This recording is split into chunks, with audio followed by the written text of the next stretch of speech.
Wow, sudah banyak sekali yang chat. Oke, teman-teman, untuk sesi awal ini kita akan mendengarkan sharing dari Pak Zainal Abdullah. Beliau adalah seorang meta coach dan beliau adalah seorang cancer survivor dan juga beliau adalah pendaki gunung, teman-teman sekalian.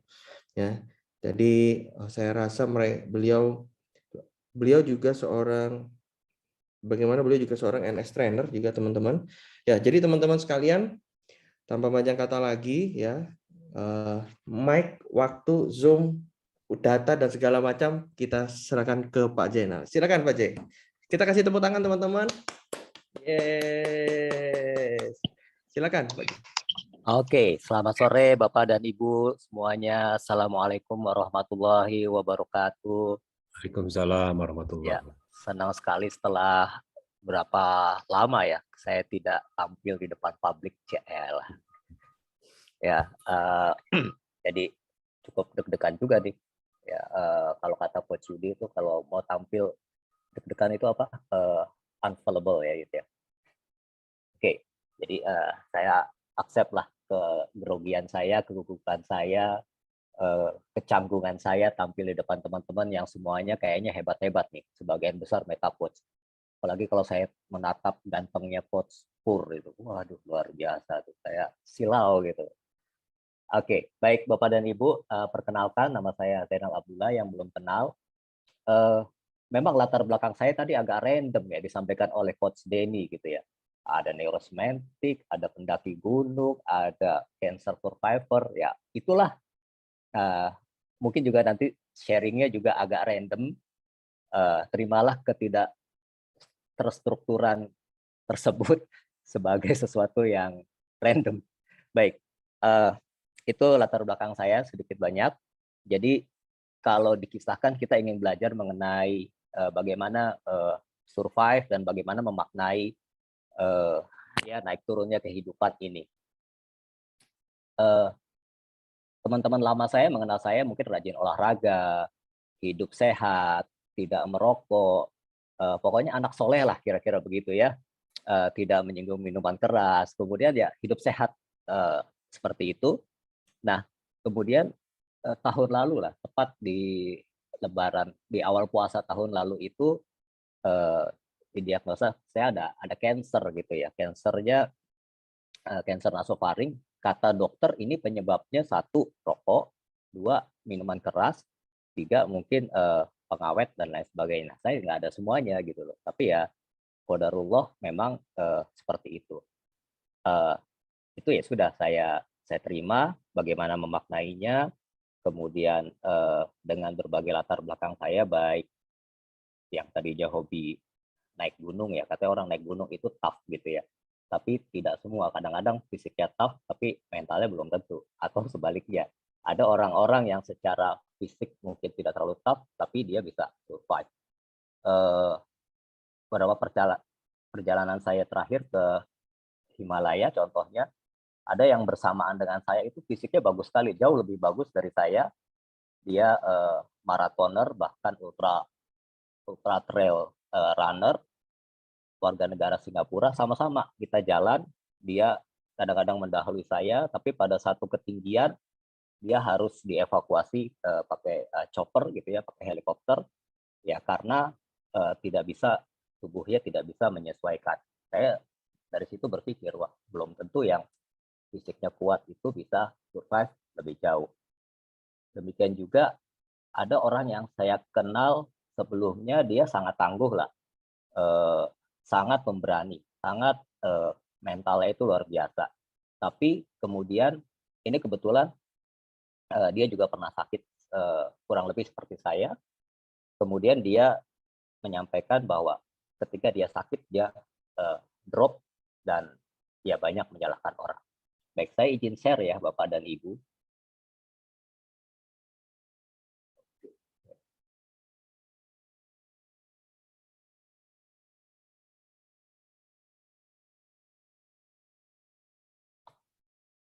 Ya, baik.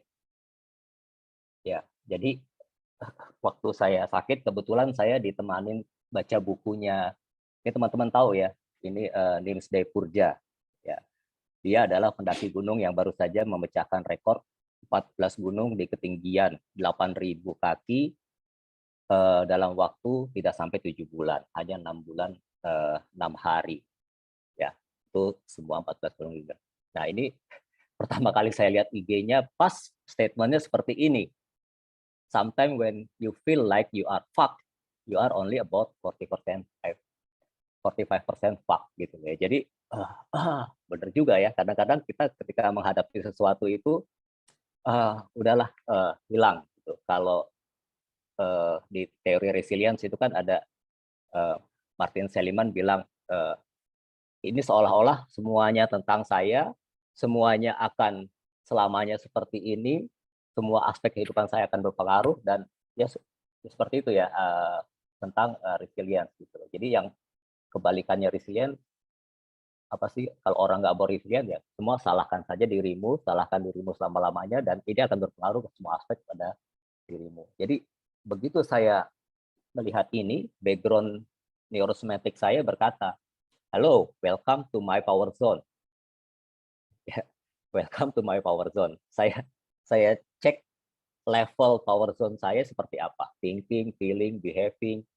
Dari mulai overthinking, biasanya orang baru kena sakit dan lain sebagainya, itu overthinkingnya banyak sekali.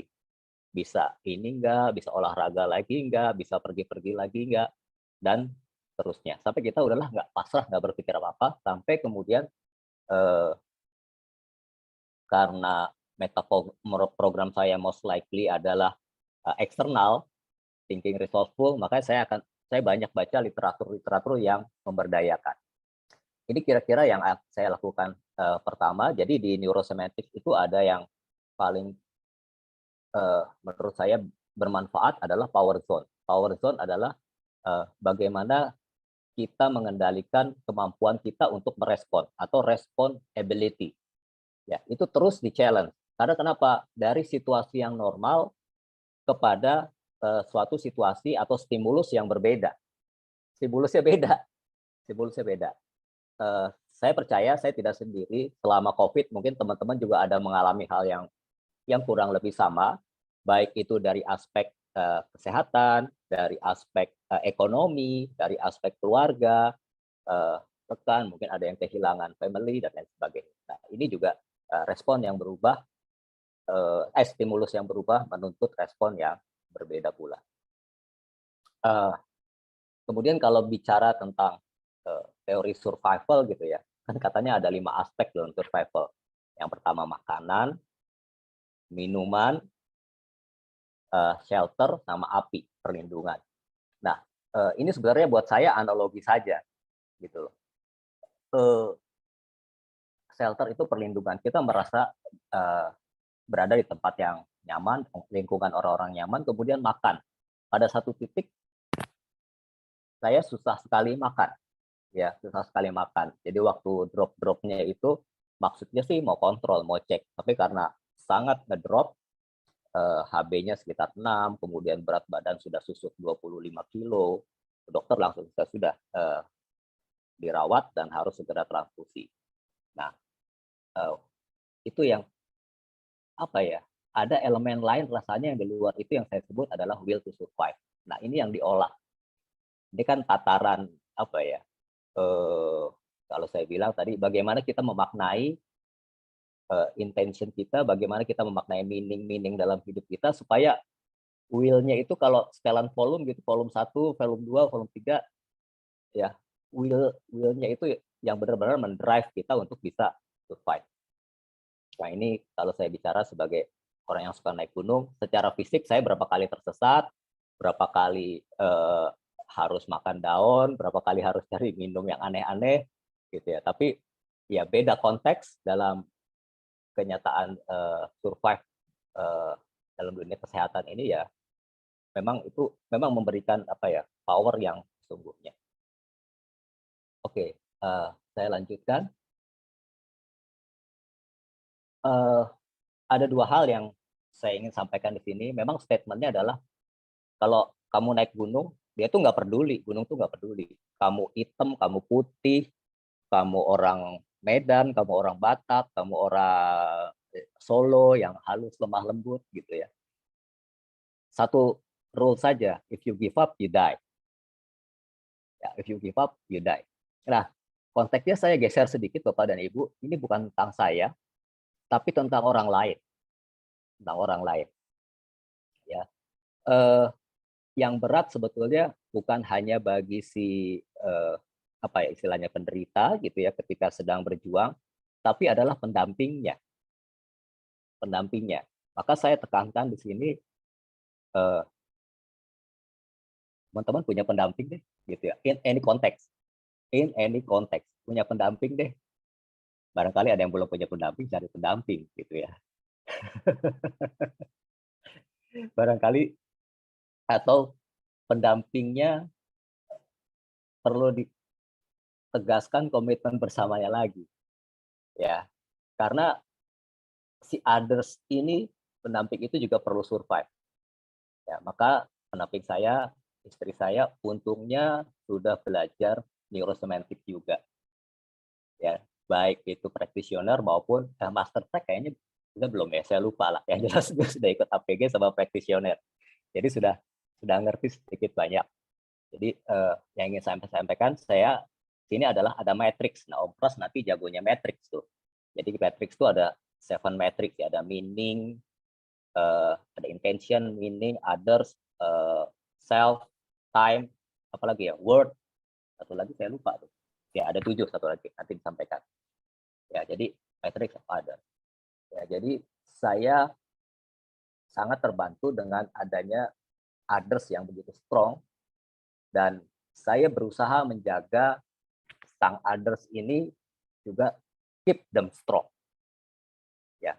Jadi ada beberapa hal yang saya tahu itu berpotensi melemahkan support sistem saya, itu saya jaga supaya kita sama-sama strong. Nah, saya kebetulan beberapa kali sekamar dengan, saya sebutlah Mr. Stallion gitu ya. Ini cerita saja. Dia ekspatriat warga negara Peru. Jarang-jarang ada ekspatriat orang Peru. Dia sama baru operasi yang seharusnya 6 jam itu berlangsung 12 jam. Setelah itu dia harus menjalani kemo dan beberapa radiasi. Dan dia sendiri, dia usianya 67 tahun, bekerja di sebuah pabrik di Tangerang gitu. Kemudian saya tanya, dokter bilang, namanya Mr. Pedro ya, Mr. Pedro, kenapa kamu so tough, you are black stallion, kata dokter begitu. Terus saya tanya sama dia, Mr. Pedro, kenapa kamu jauh dari anak, jauh dari istri, kamu bisa survive dan kamu punya semangat? Karena saya melihat dia mengurus apa-apa sendiri, dia masih buka laptop, ya terus kita ngobrol, dia masih apa istilahnya urusan dokter, urusan administrasi dia urus sendiri, tidak ada yang support. Kalau saya kebetulan semuanya diurusin sama istri lah gitu ya. Nah saya tanya, why you so strong? Dia hanya bilang, ya, because I have my family and my God. Ya, that's my strong others. Sambil dia pegang apa namanya dadanya, gitu ya. Itu semantically loaded. Gitu. Jadi secara semantik dia punya others meskipun jauh. Nah ini support system matrix of others. Ini teman-teman kalau yang berminat mengenai neurosemantik, ini salah satu yang paling powerful untuk coaching adalah matrix system kita. Nah ini terakhir sesuai dengan tadi yang dibacakan Coach Denny. Oke lah teman-teman semua, kita mungkin bisa survive. Ya, kita mungkin bisa survive, kita mungkin bisa resilient, tapi untuk berapa lama? Ya, apakah seterusnya? Apakah akan ada di, kalau orang bilang tuh di step tersebut, kemudian kita akan grow up, atau kita akan maintain, atau kita akan drop lagi, seberapa rentan kita setelah survive? Apa iya, what doesn't kill you, make you stronger? Agree or not agree? Jangan-jangan cuma jargon. Saya kasih question mark di situ. Nah, ini sih saya pakai ilmu naik gunung aja lah, yang simple. Ya, saya bicara navigasi. Kalau di coaching itu ada namanya welcome outcome. Ya, navigasi itu simple. Yang pertama, kita tahu posisi kita ada di mana, tahu kita mau kemana, dan kita pilih jalan yang mana yang akan kita tempuh. Nah, bagaimana survive sepanjang perjalanan menuju puncak gunung yang dituju tadi, itu another thing. Ya, ada orang yang, kayaknya saya cukup sampai di sini deh. Kayaknya saya ambil jalan lain. Ini terlalu berat buat saya. Ya, ini beberapa hal yang saya pelajarin adalah, tapi yang paling saya pelajarin adalah well-formed outcome. Ya, jadi saya outcome-nya clear betul. Kemudian outcome itu punya meaning nggak? Ya, ada 2 matriks tuh. Ya, meaning, kemudian intention-nya apa. Nah, itu aja sharing sederhana saya. Nanti di belakang kita akan banyak saya jawab, karena basically ini sekedar cerita. Saya tutup sesi sharing saya kali ini dengan energy flows where our attention goes as directed by intention. Ya, jadi apakah niat hidup kita, niat kontribusi kita untuk orang lain itu semakin bold, semakin kuat setelah kita sendiri diuji dengan berbagai hal. Demikian yang bisa saya sampaikan, Coach Denny. Saya kembalikan kepada Coach Denny. Terima kasih Bapak Ibu. Ya, kita berikan tepuk tangan dulu teman-teman semuanya ya, tepuk tangan. Thank you untuk sharingnya Pak J. Dan nanti teman-teman apabila ada pertanyaan bisa disiapkan pertanyaannya untuk nanti di sesi tanya jawab. Ya, terutama bagaimana beliau tadi terakhir memberikan sebuah navigasi ya, bagaimana kita tahu kondisi kita sekarang, kemana kita akan pergi, kemudian apa intentionnya kita, tujuannya kita, seperti itu. Mungkin juga nanti bisa bertanya bagaimana seorang pendaki gunung gitu ya, dengan cerita beliau seperti itu. Ya, masih banyak hal yang bisa digali nanti teman-teman. Dan berikutnya lagi teman-teman, dari sini kita akan belajar tentang matriks dari Pak Jenal juga. Pak J sudah banyak menceritakan bahwa setelah ini pemateri kita berikutnya, beliau adalah akan menjelaskan juga salah satunya materinya adalah tentang matriks itu sendiri teman-teman. Ya, dan narasumber berikutnya adalah Bapak Prasetya M. Brata. Beliau adalah seorang NS trainer, meta coach, dan juga adalah CEO dari Inti Makna, teman-teman sekalian. Saya rasa banyak dari teman-teman sudah banyak mengenal Pak Pras gitu ya. Saya rasa tanpa panjang kata lagi teman-teman, kita berikan tepuk tangan yang meriah juga untuk Pak Pras untuk sore ini. Silakan Pak Pras. Terima kasih Mas Denny. Tepuk tangan sekali lagi untuk saya.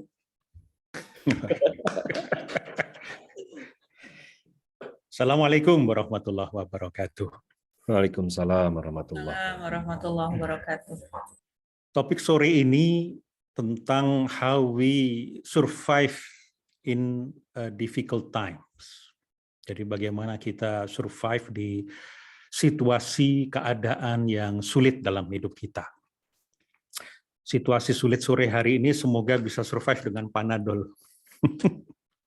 Mohon doa ya. Ini tentang bagaimana 2 orang NS trainer yang imut-imut ini diuji oleh semesta dengan ilmu yang dikuasai dan diajarkannya. Sesuatu yang sebelumnya belum pernah terbayangkan.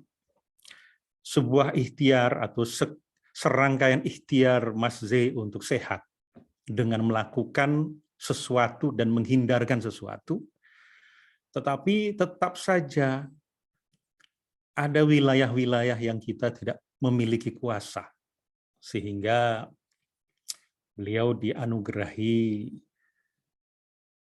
sebuah keadaan kanker, apa namanya tadi Mas Zai? Nasofaring, Mas. Kompras. Oh iya itu. Faring-faring belakangnya. Begitu juga dengan saya. Sejak kecil, saya betul-betul berupaya, berikhtiar untuk menjaga yang disebut dengan integritas, kejujuran, kepatuhan terhadap aturan. Selain pernah jadi wakil ketua Rohis dan ketua Pramuka, saya kalau berangkat latihan pramuka itu dari rumah itu sudah menggunakan pakaian pramuka, sehingga ini mendorong saya ketika saya dapat duduk di bis, ketika ada yang bisa saya tolong, saya bisa berdiri dan memberikan tempat duduk itu kepadanya. Setelah dewasa, saya juga di kantor yang namanya uang sogok komisi bawah tangan itu, segala sesuatu itu berhasil saya tepis. Bahkan ketika menjadi pimpinan unit kerja maupun direksi, kiriman-kiriman voucher, kiriman parcel itu semua dikembalikan. Saya tidak tahu di sini apakah ada Fitri. Kalau tidak ada Fitri, dia adalah sekretaris saya yang menjadi saksi hidup bagaimana ketika di kantor itu saya banyak musuhnya karena memang membereskan banyak hal.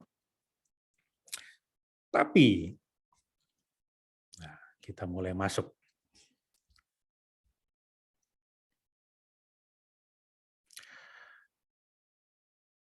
Jadi ganteng-ganteng saya ini pernah jadi direksi sebuah perusahaan yang berusia lebih dari 100 tahun. Saya tidak mau bilang jelek-jelek ya, berarti itu kan mengakui kalau saya jelek. Biarlah meskipun Anda tidak mengakui, tapi saya tetap mengakui ganteng karena meta program saya itu adalah internal dan introvert. Jadi nggak peduli dengan kata orang lain.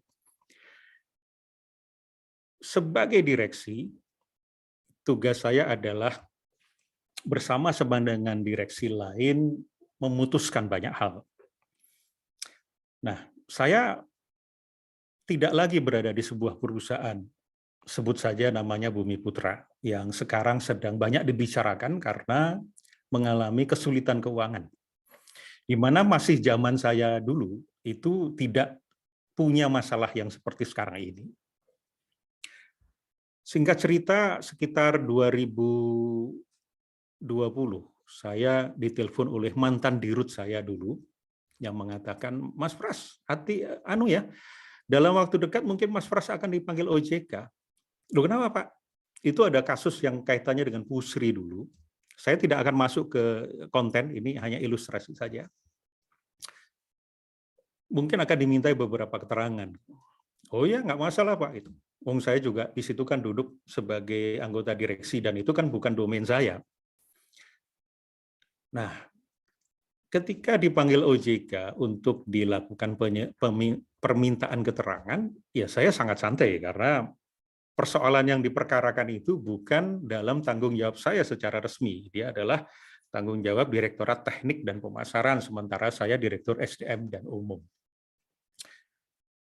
Nah, tetapi mereka itu yang namanya saksi bisa jadi tersangka itu hanya dengan 2 alat bukti.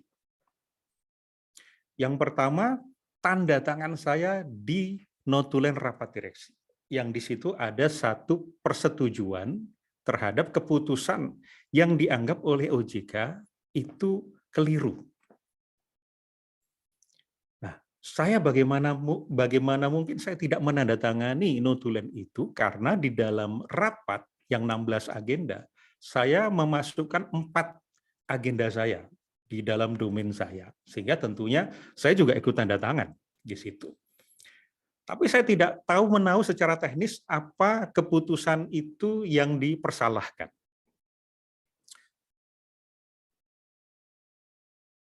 Yang kedua, ternyata ada garis waktu yang dipotong dalam peristiwa, kronologi peristiwa. Sehingga peristiwa yang saat itu sudah selesai dan sudah diselesaikan direksi, sudah dikoreksi, dan semuanya sudah tidak masalah, itu bagian yang dipotong, yaitu dalam mengambil keputusan, itu diberikan kepada saksi ahli yang disewa oleh OJK. Dan tentu saja saksi ahli itu mengatakan bahwa ini salah. Bagaimana dengan Direktur SDM? Karena ini tanggung jawab kolegial, maka Direktur SDM juga ikut bertanggung jawab. Maka saya kemudian ditetapkan sebagai tersangka. Begitu saya tunjukkan surat ini kepada istri saya, disitulah sebagai orang sensing dia perlu sense, perlu ada bukti bahwa persoalan saya serius. Dan dia WA Ketua OJK. Ketua OJK mengatakan bahwa itu bukan di dalam komisionernya saya. Wah, ini kok begini ya? Ya sudahlah, kita ikuti proses hukum. Singkat cerita, pemeriksaan sebagai tersangka terus dilakukan, tapi kita tetap ngajar dan seterusnya. Sampai pada satu ketika saya memenuhi panggilan ke Kejaksaan Negeri Jakarta Selatan. Hari itu juga tiba-tiba di depan saya itu ada mobil ini. Ternyata saya dimasukkan ke mobil ini. Ternyata karena tahanan kejaksaan itu penuh, saya dititipkan di Bareskrim. Dan sore hari sampai Bareskrim, kemudian saya ditempatkan di sebuah sel. Ini catatan yang saya potret dari buku. Jadi selama 3 bulan di Bareskrim itu saya ada 10 buku yang saya tulis tantangan sebagai catatan harian saya. Dan itu juga sebagai komunikasi saya dengan istri saya yang tiap hari datang bertukar buku karena kita nggak boleh punya HP. Bahkan tanggal 12 Februari, 10 hari setelah saya di dalam, Mas Pri GS, sahabat dekat saya, kakak pergaulan saya, guru saya, meninggal dunia.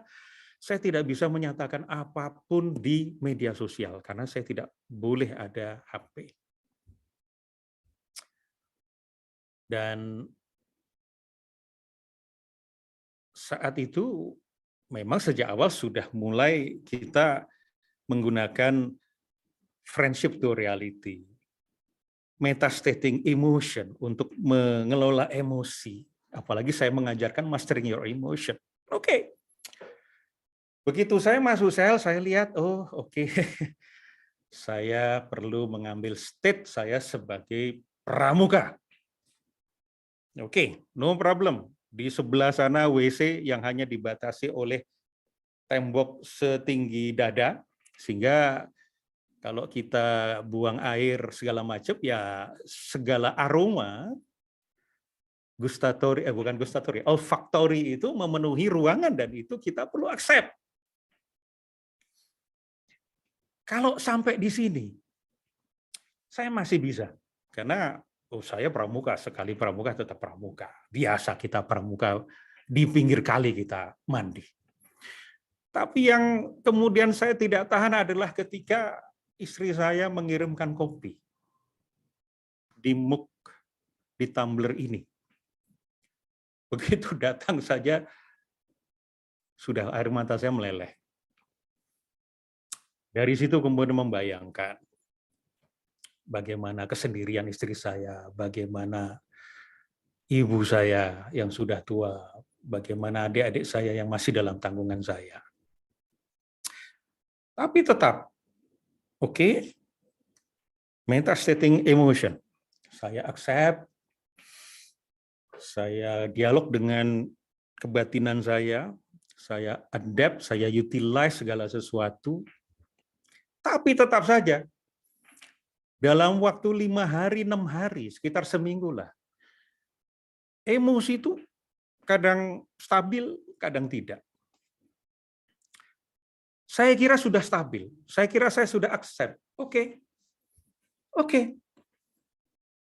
This is my real life now. Di bawah tanah, tidak ketemu siapa-siapa. Tapi ternyata saya masih menyimpan kemarahan melalui catatan ini. Saya lihat-lihat sendiri, ini gue masih marah ini. Gue masih dendam gue sama OJK ini. Oke, tidak apa-apa. Sambil marah, sambil dendam. I give myself permission untuk merasa marah dan dendam itu. Kenapa? Karena saya merasa, apa yang telah saya lakukan? Perusahaan tidak ada kerugian, tapi kenapa dimanfaatkan secara politis? Karena pada saat itu situasinya OJK sedang punya konflik dengan pengurus Bumi Putra.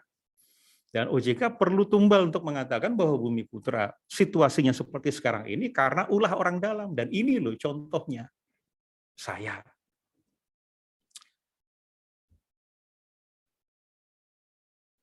Nah, seminggu saya dalam keadaan bingung, galau, stabil, tidak stabil, terapkan semua ilmu-ilmu, ternyata juga tidak mudah, tidak semudah cocot Prasetya M. Brata ketika ngajar, ketika mengalami sendiri. Dan kemudian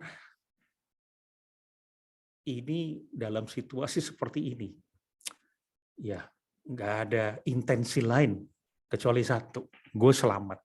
Pertama, gue perlu selamat berada di rumah tahanan ini. Kedua, gue perlu selamat di kasus ini karena gue tidak salah, itu menurut aku, menurut saya. Seperti tadi Mas Z, dalam pendakian gunung, pilihan kita cuma dua. Satu, tetap berjalan, tetap bergerak. Dua, berhenti. Mati. Nah, saya tidak boleh berhenti, saya tidak boleh mati. Saya tahu saya benar, saya perlu membuka kebenaran-kebenaran ini. Nah, maka, seminggu ini aku diborgol, diperbudak oleh pikiranku sendiri. Baiklah, kemudian saya mindful, saya menyadari bukan hanya soal nafas, bukan soal panca indera, bukan soal situasi, tapi juga soal pikiran-pikiran saya. Langkah pertama adalah saya bebaskan dulu pikiran saya yang mencengkram saya. Kalau kata Fritz Perls, lose your mind, come to your senses. Oke. Nah, setelah itu saya mulai berikhtiar untuk membangun pikiran-pikiran saya. Pikiran tentang apa? Karena ibarat film Matrix, wake up, Pras. The Matrix have you. You are owned by your mind. Mind about your intention, mind about your meaning, mind about your situation. Maka langkah saya adalah wake up, bangun, supaya saya yang menguasai matriks saya. Nah, saya kemudian mulai fully, saya metastating, bersihkan segala pikiran saya, dan kemudian saya terima. Oke, saya hidup di saat ini. So, saya ambil tanggung jawab. Boleh marah, karena saya dikorbankan. Dan di situ saya mulai memahami, oh ya, ternyata tidak apa-apa ketika kita memang situasi kita sebagai korban. Ketika kita jalan kaki baik-baik di trotoar, kemudian tiba-tiba ada mobil nyelonong nabrak kita mengatakan saya korban. Iya, boleh, nggak masalah. Saat itu memang saya korban.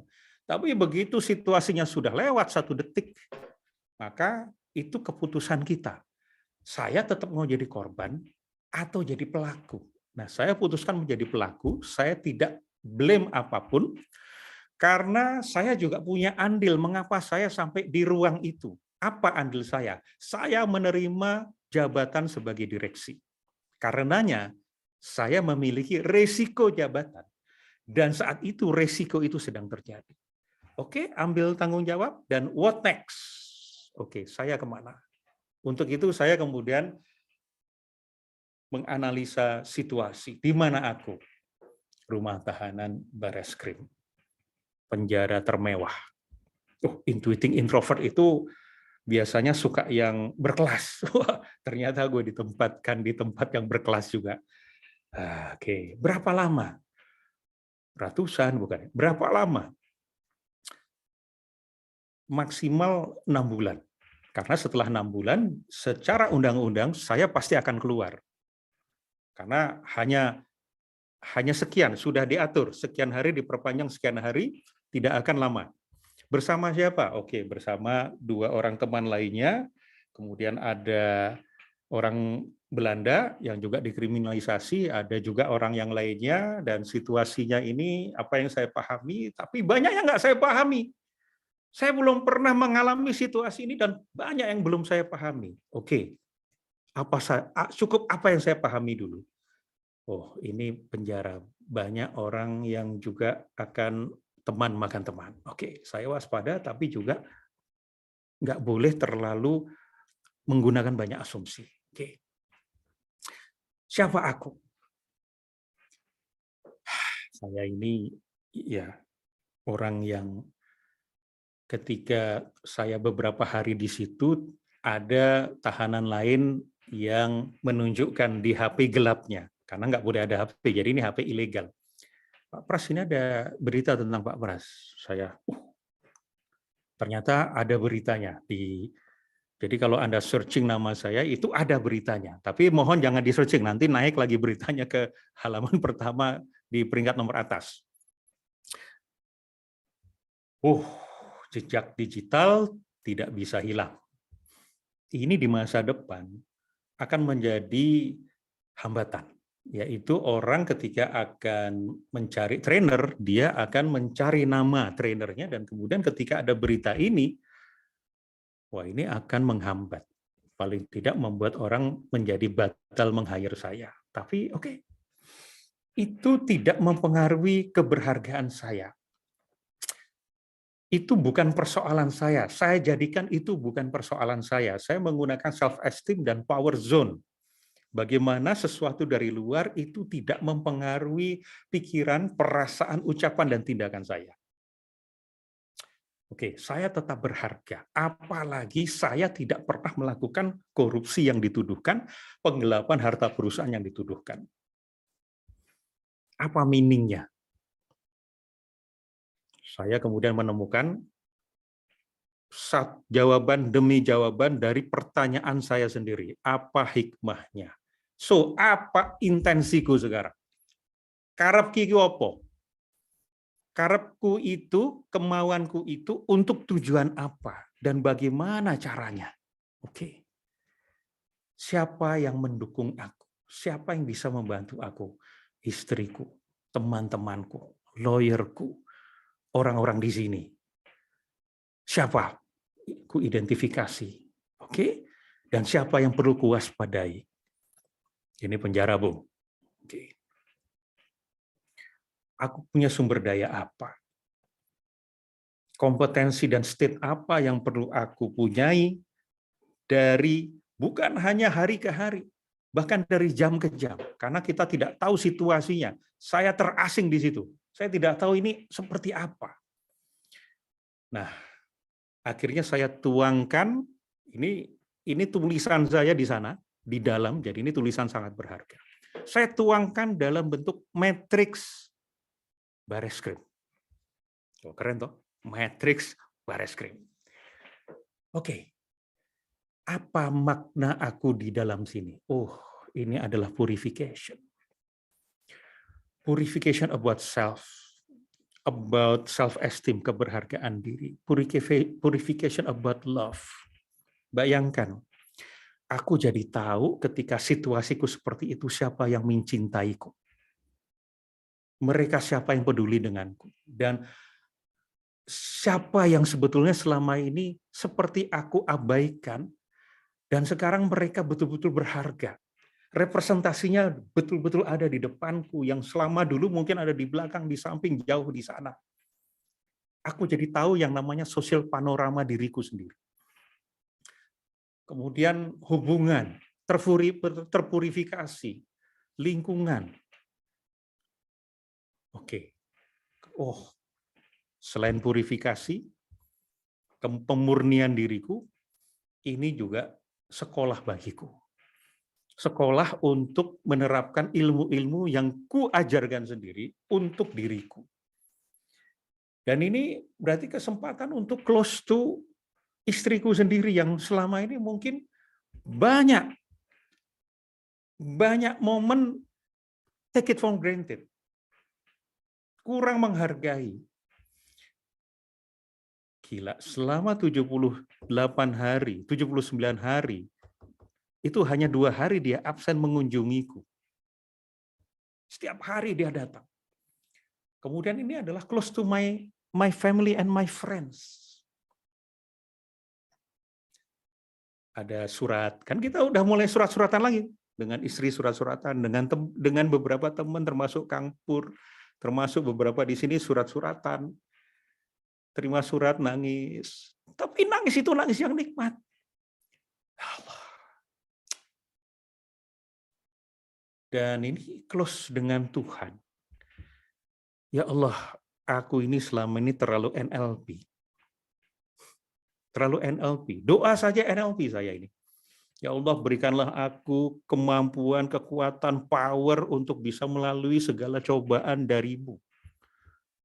Di sana nggak jaim lagi. Ya Allah, aku pengen keluar dari ruangan ini. Ya Allah, tolong aku. Betul-betul menyerah.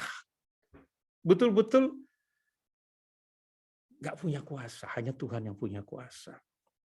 Sampai refleksi terus, sampai akhirnya, ya Allah, Engkau ini ternyata memang maha bercanda, ya Allah. Aduh, Kau berikan humor besar dalam hidupku, tapi bercandanya jangan gini, ya Allah.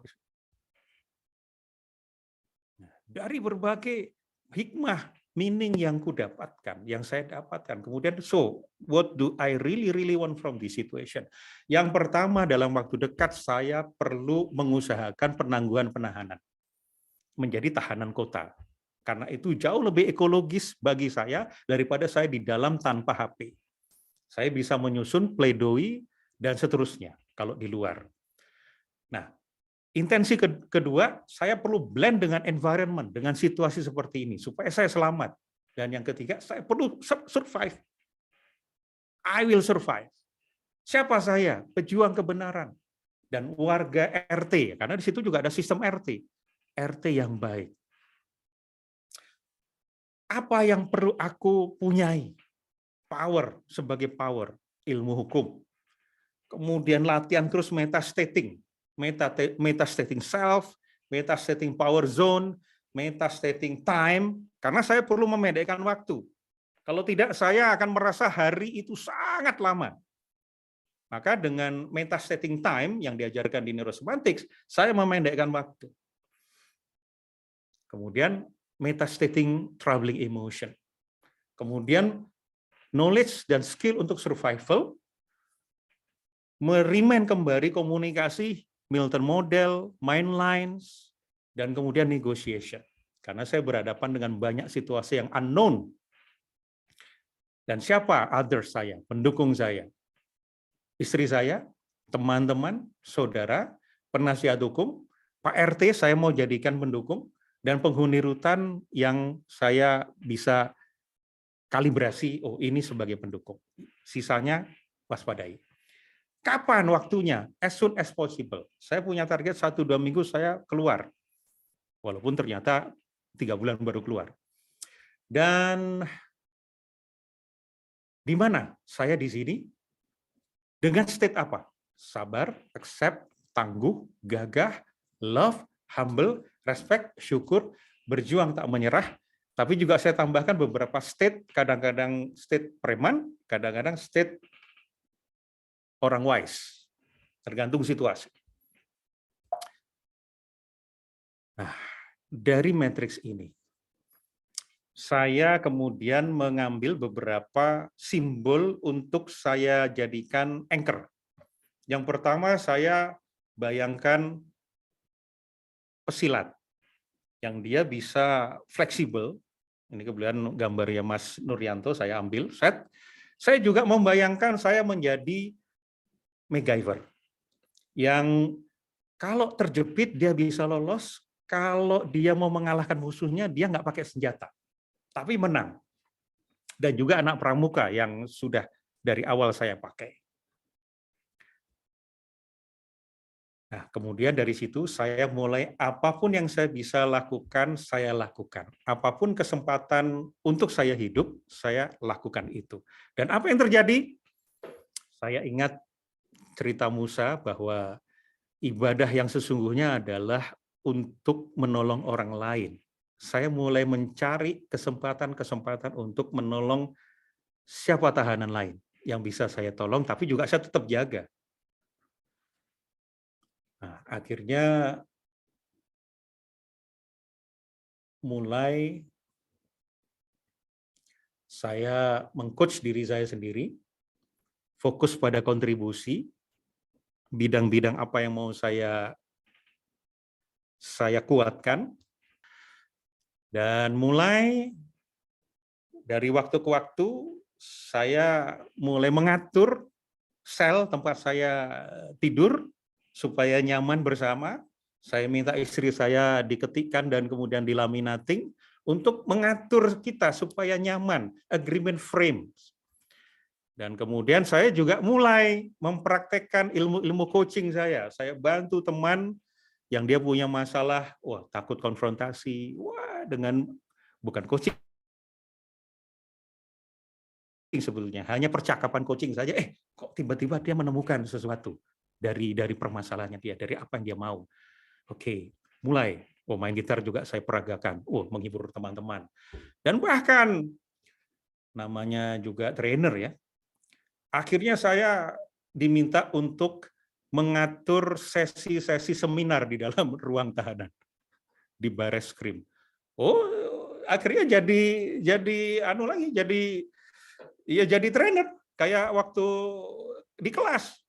Ya kita ice breaking dulu. Ngantuk, minggato, ngantuk, minggato. Wah, senanglah mereka. Wong tiap hari mereka bengong. Nah, cari narasumber. Oh, ini ada kombes polisi yang jadi tahanan. Oke, jadi narasumber untuk persoalan-persoalan hukum. Bahkan saya menjadi pertama kalinya dalam hidup saya menjuarai lomba karaoke di Bareskrim. Tapi sebagai juara harapan 1. Nah, begitu selesai jadi juara harapan 1, jurinya datang ke saya, Mas Pras itu sebenarnya juara 1, ini skornya. Oh iya, saya sebenarnya nilainya tertinggi. Tapi ketua panitia datang, ini ya juaranya ya. Siapa juaranya? Ketua panitia sendiri. Ya sudahlah, namanya juga penjara Pak, biarin saja. Nah, menyentuh aspek-aspek spiritual, saya nulis, aku memang manasik haji di sini. Dari selku nomor 10 itu keluar, itu sudah tempat sholat bersama. Ini saya merinding karena insya Allah tanggal 20 Juni saya berangkat haji, teman-teman. Dan kabarnya hotel saya di Mekah itu begitu keluar kamar itu langsung halaman Masjidil Haram. Ini kan berarti saya sudah manasik duluan di sini. Ini pembenaran sebenarnya, ya dicocok-cocokkan saja sebetulnya. Tapi ini paling tidak dengan meyakini hal ini menjadi ibroh istilahnya, menjadi hikmah, menjadi pembelajaran. Akhirnya ketika disetujui tahanan kota, saya keluar dari tahanan kota Jakarta dan saya patuhi, ada permintaan training di Bekasi Barat tidak saya layani karena saya patuh kepada status saya sebagai tahanan kota Jakarta. Dan akhirnya waktunya untuk menyajikan berbagai macam bukti-bukti persidangan dan membuat pledoi atau pembelaan. Sebetulnya di sini saya ingin memperagakan atau menyampaikan atau mencontohkan Milton model dan mind lens yang saya gunakan dalam menyusun pledoi. Dan saya dibantu oleh Irfan dan Kang Pur untuk menyusun pledoi itu supaya sangat neurosemantik. Tapi karena waktunya 5 menit, saya skip saja. Lalu apakah pemperkaraan dan persidangan ini untuk mengungkapkan kebenaran-kebenaran sejati atau untuk menjadi alat? Saya skip saja. Dan apakah untuk menjangkau kebenaran itu telah mengambil aneka sudut pandang? Dan akhirnya saya dinyatakan tidak bersalah, dibebaskan.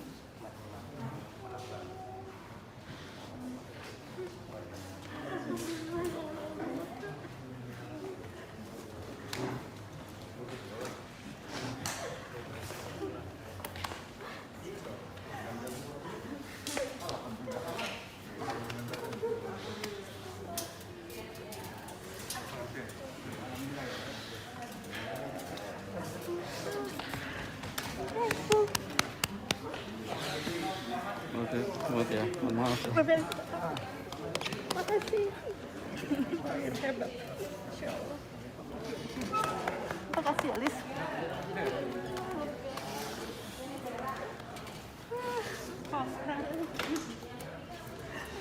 Selamat Pak. Makasih. Makasih Pak.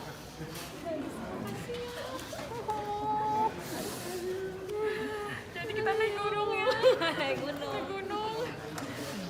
Ya, alhamdulillah. Dan satu hal mengapa yang memudahkan saya untuk survive itu satu hal. Ini. Ketika kita mendampingi klien yang nyata-nyata memang bersalah sesuai dengan apa yang dituduhkan oleh penegak hukum, apakah dia melakukan tindak pidana penggelapan, tipikor, narkoba, dan lain sebagainya, dalam proses beracara di persidangan, kita sebagai penasihat hukum biasanya lebih ringan. Kenapa? Ya, jelas-jelas mereka melakukan perbuatan yang dituduhkan. Dalam proses beracara, kita hanya memastikan hak-hak mereka sebagai manusia, sebagai warga negara dilindungi. Beda halnya ketika kita mendampingi klien yang ternyata ketika kita analisa nggak salah nih. Begitu kita telusuri, semua perbuatan yang dituduhkan, apakah sebagai korupsi, apakah dalam hal dianggap menggelapkan uang perusahaan, ternyata mereka tidak lakukan itu. Itu kalau ditanya itu beban sebagai pengacara tuh berat banget secara moral. Karena salah-salah kita dalam pendampingan hukum, mereka sudah nggak bersalah bisa dihukum penjara. Kita harus benar-benar ekstra hati-hati meyakinkan hakim bahwa yang dituduhkan oleh penyidik atau penuntut itu nggak benar. Seperti perkara Bumi Putra yang dihadapi oleh Bapak Prasetya Maitreya Brata. Para direksi itu dituduh melakukan penggelapan uang perusahaan. Begitu kita telusuri, ternyata nggak benar sama sekali. Alhamdulillah, hakim melihat fakta-fakta di persidangan yang kita perjuangkan untuk dinilai hakim secara faktual. Bisa kita bayangkan ketika itu fakta-fakta yang tadi saya sampaikan tidak tersaji di pengadilan, para tersangka ini termasuk Pak Prasetya yang tadi sudah sempat menyicipi hidangan penjara selama 3 bulan, bisa berlangsung hingga 15 tahun jika tidak benar-benar proses pendampingannya dikawal. Yang membantu saya adalah karena memang saya secara realitas tidak mengambil apapun dari perusahaan. Means di jalan kebenaran. Dan saya benar. Makanya perjuangannya bisa total. Mungkin beda kalau misalnya saya memang betul-betul ngambil uang perusahaan dan saya bersalah. Boleh jadi diawali dengan taubatan nasuha dulu. Dan setelah itu siap menerima hukuman apapun sebagai konsekuensi. Tapi kalau kita tahu bahwa kita ini tidak salah, perjuangkan sampai kebenaran itu muncul.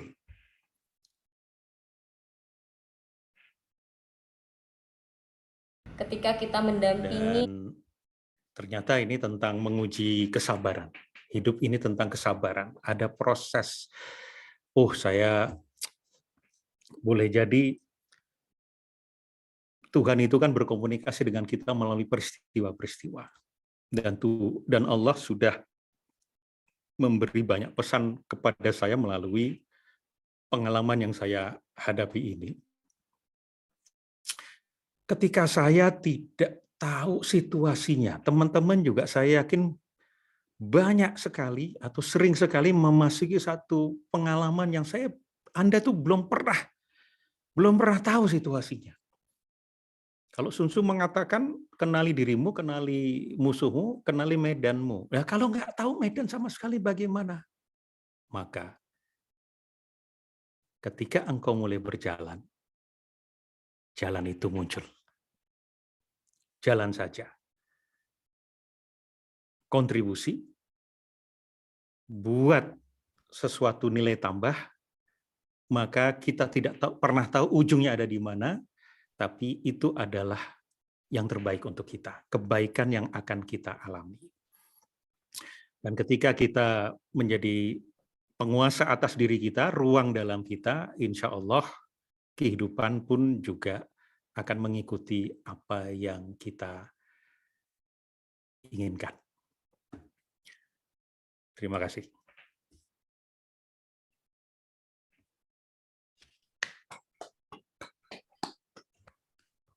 Mari kita tepuk tangan bersama-sama sekali lagi teman-teman sekalian, dan sungguh luar biasa sekali bahwa sebuah dalam kehidupan tadi intinya adalah bagaimana kita bisa bersabar. Saat kita bisa menang di dalam, maka kita juga menang dalam kehidupan. Dan dalam prosesnya ketika kita mulai berjalan, teman-teman, maka jalan itu akan muncul. Ya, dan tadi Pak Pras menceritakan bagaimana perjalanannya beliau, dan terima kasih sekali Pak Pras, sangat menginspirasi dan juga memberikan saya tambahan nilai, ya, inspirasi dalam bagaimana kita menghadapi kehidupan ini juga. Nah, buat Dan satu lagi Mas Denny, ya siap. Dengan menyadari bahwa setiap hari istri saya datang dan mengusahakan banyak hal termasuk biaya, maka istri saya sekarang tidak perlu menggunakan gergaji untuk menaklukkan saya. Iya. Saya sudah tertaklukkan dengan sendirinya. Luar biasa. Itu rahasianya ternyata. Ya. Dari bagaimana apa yang dilakukan Bu Uti ya, dalam prosesnya setiap hari, absennya juga cuma 2 hari gitu ya. Sebenarnya yang jadi penasaran waktu saya dengar itu 2 hari, kok ada 2 harinya gitu loh, ya kan. Nah, tapi ternyata ya silakan Pak Pras. Oh, 1 hari, 2 hari ya, 1 hari karena apa gitu, 1 hari karena ada teroris yang perempuan meninggal di Mabes itu. Yang ditembak itu, nah itu. Kan nggak boleh masuk tuh, ya sudah absen ya. Absen 2 hari. Dan itu mampu bagaimana membuat Pak Pras juga semakin dekat dengan Bu Uti. Thank you Pak Pras, thank you juga Bu Uti juga memberikan contoh juga inspirasi kepada kami hari ini. Dan untuk teman-teman sore hari ini apabila ada pertanyaan, kita masih ada waktu sampai jam 5:30 teman-teman. Silakan apabila ada yang ingin ditanyakan dari teman-teman, baik itu kepada Pak J dan atau kepada Pak Pras itu sendiri. Saya lagi cek kolom chat. Oke, belum ada pertanyaan. Silakan bila ada yang ingin ditanyakan. Oke. Oh, ada pertanyaan dari Bu Uti ya. Sebentar. Oke. Yang pertama adalah pertanyaannya dari Coach Hani. Coach Z. Oke. Coach Z, ketika mendapat finding dari dokter, apakah ada habit ala ritual NS yang dilakukan setiap hari or setiap malam yang mampu memperkuat untuk melalui medical treatment-nya? Silakan, Coach Pak J. Ini langsung jawab ya, Dan ya? Silakan ya. Oke, tadi yang tanya dari Hani ya? Hani, yes. Ya, Coach Hani. Ya, tadi yang saya share pertama, ya, yang berulang-ulang saya lakukan adalah ya, power zone ya. Lalu power zone kita itu diuji. Waktu pertama didiagnosa, kemudian saya tenggorokan itu sudah mulai kering dan saya betul-betul tidak bisa bicara ya karena tenggorokan itu kering.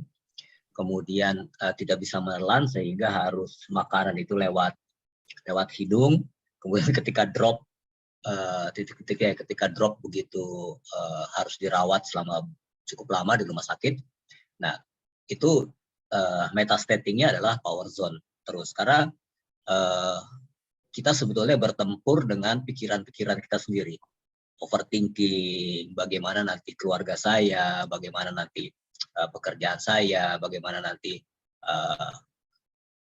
kesehatan saya setelah ini, dan seperti itu. Jadi betul-betul mindfulness-nya itu lebih banyak mengakses atau metastating power zone. Itu sih yang terus-menerus saya lakukan, Coach Hani. Mungkin itu yang lain ada, tapi yang paling paling utama di power zone tersebut. Thank you. Ya. Coach Jadi Jai, melanjutkan Ya. pertanyaan. Jadi setelah sekarang sudah lebih baik, Mhm. masih dilanjutkan nggak sih ritual itu, power zone-nya? Sekarang yang tadi gue bilang Han, goals gue apa? Goals gue kan pengen bugar lagi, pengen naik gunung lagi, physical strength, kemudian body muscle-nya tumbuh lagi. Nah, itu masih gue lakuin. Kayak sekarang gue apa dulu ya? Sekarang saya masih aktif, misalnya yoga gitu ya, which is saya pikir yoga itu nggak terlalu berat lah untuk build my physical strength gitu. Ya udah yoga terus saya udah bisa lebih further nggak ya, lebih jauh lagi untuk bangun physical strength-nya. Oke, saya mulai running lagi, saya mulai sepedaan lagi. Nah kayak gitu sih, saya masih pakai power zone ya. Artinya gue masih moving forward gitu loh Han. Oke, thank you. Ya, thank you. pertanyaan berikutnya lagi adalah dari Bu Uti. Coach J, bagaimana memaknai kena kanker? Memaknainya sama sih. Tadi kalau Om Pras bilang, saya lagi jalan terus ditabrak orang, ya kayaknya sih saya nggak salah apa-apa ya. Saya sebagai korban. Terus masa sih saya terus menganggap sebagai korban, toh saya merasa sudah menjaga kesehatan dengan baik dan lain sebagainya. Ya akhirnya ada makna-makna yang sama. Saya anggap ini sebagai sekolah, karena saya selama sakit saya tidak melakukan pekerjaan lain. Saya banyak nonton YouTube pembelajaran. Saya juga banyak yang biasa saya lakukan ya, saya gambar-gambar gitu, menyalurkan kreativitas saya supaya pikiran-pikiran yang negatif itu tidak banyak mengganggu ya. Jadi beberapa poin kalau mau jadi tulisan itu bisa ide gitu ya. Kemudian ya itu yang bisa saya lakukan sambil terbaring di tempat tidur. Begitu sih. Jadi meaningnya bagaimana memaknainya, sebetulnya ada anugerah juga. Kalau Om Pras tadi bahasanya sekolah, saya bilangnya bahasanya pesantren gitu ya. Jadi untuk belajar lah ya, untuk bermenung gitu. Itu sih ininya lebih banyak deh. Thank you, Coach J. Dan berikutnya lagi ada pertanyaan dari Bu Nurliasari. Untuk Coach Zainal, apakah sampai sekarang masih minum obat? Sebetulnya obatnya itu obat yang saya minum waktu itu hanya untuk pencernaan, karena semasa kemo. Sebetulnya challenge saya terbesar waktu itu adalah karena mungkin dianggap secara fisik kondisinya bagus, jadi radiasi dan kemo itu ditumpuk, jadi pengobatannya itu dipadatkan. Memang waktunya sebentar, hanya efeknya ke badan itu cukup struggle, tapi penyakitnya cepat sembuh. Selama recovery sebetulnya obat itu sudah nggak ada lagi, hanya untuk melancarkan pencernaan sama vitamin sih, intinya itu kalau soal obat ya. Oke. Dan berikutnya lagi, thank you Coach J. Dan berikutnya lagi ada pertanyaan dari Pak Susanto. Mungkin kalau dari Pak Susanto bisa bantu untuk on mic aja supaya saya bisa Oke Pak, saya diundang Coach Tami dan saya bukan coach, jadi pertanyaannya sangat-sangat awam. Silakan Pak, silakan. Semenarik ya, waktu Pak Pras itu sebenarnya tidak bersalah, kemudian masuk penjara. Kok saya dengar-dengar itu ada satu respon yang terjadi ya, kan biasa kita juga pasti sebagai manusia harus nggak langsung ya, berarti harus belajar dulu. Tadi yang dibilang ada jalan, kita harus jalan dulu biarpun tertatih-tatih. Cuman saya mau tahu pada kondisi tersebut, kondisi apa ya istilahnya, kondisi emosi ya, pada akhirnya waktu di sel ya, bukan waktu setelahnya ya. Kalau setelahnya itu kan setelah posnya itu kita menjadari. Ada nggak rasa syukur atau ikhlas yang terjadi di Pak Pras? Saya cuma mau nanya aja buat pelajaran saya. Kemudian akhirnya mengerti juga bahwa Tuhan bercanda. Suatu di sel ternyata saya digaji sama Tuhan nih. Kalau bercandanya secara tidak material tentunya, dengan memberikan pengarahan kepada teman-teman di sel itu kan artinya memberikan sesuatu amal baik seperti itu. Itu aja sih Pak. Mungkin kira-kira bisa apa ya, bisa Pak Pras bisa sharing nggak? Makasih. Terima kasih Pak Susanto. Awalnya jelas enggak ya. Saya masih memaksa bahwa situasi harus seperti yang saya yakini, bahwa orang bersalah itu ya mosok dihukum sih, orang tidak bersalah kok dihukum. Sampai teman satu sel saya, ini orang Belanda yang dikriminalisasi salah satu dari 9 naga. Dia bilang gini, Pak Pras, you are too naive if you believe that tiger will not eat you just because you will not tiger. Oke. Iya ya. Iya ya. Orang kita aja masuk surga bukan karena amal kita kok. Kita masuk surga itu keputusan mutlak dari Tuhan yang tidak tergantung dari hukum sebab akibat dunia toh. Tugas kita hanya berbuat baik, melakukan sebab. Akibatnya apa itu terserah Tuhan, Tuhan Maha Kuasa, masa kita dikte? Oh iya juga ya. Berarti ada sesuatu ini. Nah, akhirnya itu yang membantu saya, namanya acceptance, ridho. Ikhlas itulah bahasa ikhlas itu, ridho. Tapi ada prosesnya, nggak ujuk-ujuk ridho. Dan saya berpikir setiap keadaan pasti ada kebaikan. Nah, saya cari kebaikannya. Meskipun sekarang kalau suruh ngulang lagi atau balik lagi ke sana, saya nggak mau, Pak. Walaupun mengandung banyak kebaikan. Artinya, ya sudah, di setiap keadaan apapun itu ada kebaikan di sana. Nah, tugas kita cari kebaikannya. Kalaupun itu sudah lewat, jadi bekal pengalaman learning kita untuk menguatkan kita hari ini dan masa depan. Itu kita syukuri karena itu upaya kita atas izin dari Tuhan, atas petunjuk dari Tuhan, kita berfokus kepada kebaikan-kebaikannya. Nah, itu Pak Susanto dari saya. Ya, terima kasih Pak. Terima kasih Pak. Jadi ada hikmahnya juga. Salah satunya Bu Uti itu diberikan sebagai best partner ya Pak ya. Tentunya seperti itu, ada hikmahnya juga. Oke, terima kasih Pak. Terima kasih. Terima kasih. Yes. Baik, teman-teman, terima kasih untuk Pak Susanto, juga untuk Pak Pras, dan teman-teman apabila ada pertanyaan silakan, mungkin satu pertanyaan lagi, bila ada yang ingin ditanyakan silakan. Oh, dari Bu Arida Wayuni, Pak Pras, kalau sekarang masih kamara dan dendam dengan OJK atau sudah tidak ada agenda menghilangkannya? Silakan Pak Pras. Sebagai emosi sudah tertangani, tapi sebagai sikap itu saya masih punya agenda untuk, karena ini kalau dibiarkan itu masyarakat bisa misleading, Mbak Arida. Cuma kalau saya lakukan sekarang itu belum ekologis. Ada analisis yang saya lakukan yang malah tambah bahaya. Tunggu saatnya. Tapi dengan cara-cara yang terukur dan baik untuk semuanya. Ini bukan tentang siapa, tapi tentang apa yang perlu diluruskan. Itu Mbak Arida. Jadi untuk Bu Arida, jawabannya adalah tunggu tanggal mainnya, gitu ya. Sebagian sudah dan sisanya tunggu tanggal mainnya, gitu. Oke, dan thank you Pak Pras, dan thank you juga untuk Pak J untuk sore hari ini, dan teman-teman sekalian. Terima kasih juga untuk partisipasi dari teman-teman untuk acara kita sore hari ini. Dan berikutnya lagi adalah kita akan ada acara sesi foto bersama teman-teman sekalian. Dan silakan untuk teman-teman bisa on cam, bisa pastikan